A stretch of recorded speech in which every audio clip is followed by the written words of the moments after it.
মানুষ হারিয়ে গেলে খুঁজে পাওয়া যায়, কিন্তু বদলে গেলে আর ফিরে পাওয়া যায় না। তুমি পাশে নেই, তবু তোমায় অনুভব করি। তুমি আমার হবে না জানি, তবু তোমার পথ চেয়েই বসে আছি। স্বপ্ন সত্যি হবে না জানি, তবু তোমায় নিয়েই স্বপ্ন দেখি। কারণ আমি যে তোমায় ভীষণ ভালোবাসি। হৃদয়হীন মানুষের জন্য কেঁদো না, সে তোমার দিকে কখনো ফিরেও তাকাবে না। হৃদয়বান মানুষের জন্য কাঁদো, দেখবে এক ফোঁটা জল পড়ার আগেই তোমার বুকে টেনে নিবে।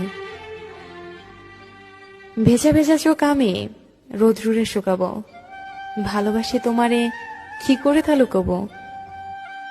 তুমি হাসলে সবাই তোমার সাথে হাসবে, কিন্তু তুমি কাঁদলে কেউ তোমার সাথে কাঁদবে না। কারণ মানুষকে কাঁদতে হয় একা একা। আমার কান্নার শব্দ যাকে ব্যথিত করেনি, আমার মৃত্যুর সংবাদেও সে কখনোই ব্যথিত হবে না। সেই মানুষটিকে আমরা অন্ধের মতো ভালোবাসি, যে মানুষটি সত্যি একদিন আমাদের অন্ধ বানিয়ে দেয়। যদি কখনো কাউকে হারিয়ে ফেলো এবং তার থেকে কষ্ট পাও, তখনই মনে করবে তুমি পৃথিবীতে একাই এসেছিলে। জীবনে কারো উপর খুব বেশি নির্ভর করা ঠিক না, কারণ অন্ধকারে নিজের ছায়াও নিজেকে ছেড়ে চলে যায়। আমি অভিমান করি তুমি আমার কষ্ট বুঝবে বলে, আমি দূরে সরে যাই তুমি আমাকে মিস করবে বলে। আমি এমন একজনকে চাই যে আমাকে বুঝবে, একটু চোখের আড়াল হলে পাগলের মতো করে খুঁজবে। কাউকে ভালোবাসি বোঝানোর সবচেয়ে বড় অনুভূতি হলো কান্না করা, কারণ যার জন্য কান্না আসে না তার প্রতি কখনো ভালোবাসা থাকে না। বাস্তবতার অজুহাতে যে তোমাকে ভুলে থাকে, সে কোনোদিন তোমাকে ভালোবাসেনি। হাজার ব্যস্ততার মাঝেও একটু সময় বের করে যে তোমার খোঁজ খবর নেয়, সেই তোমাকে সত্যিকার অর্থে ভালোবাসে।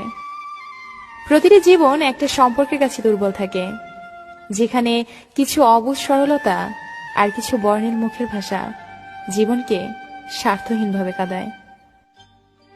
কাউকে দুঃখ দিলে তোমাকে দুঃখ পেতেই হবে, সেটা আজ হোক অথবা কাল। এটাই অতি বাস্তব। একটা মানুষ তখনই একা থাকতে পছন্দ করে যখন সে দেখে সবাই তাকে ঠকায়। সে অনেক ব্যস্ত, যে ব্যস্ততায় আমাকে অনেক দূরে সরিয়ে দিয়েছে। দোয়া করি সে অনেক সুখী হোক। আমি না হয় আমার মতো করে থেকে গেলাম আমার সেই অন্ধকার ঘরে। কলেজায় জায়গা দেওয়া মানুষগুলোই একসময় কলেজায় আঘাত করে চলে যায়। এটাই বুঝি বাস্তবতা।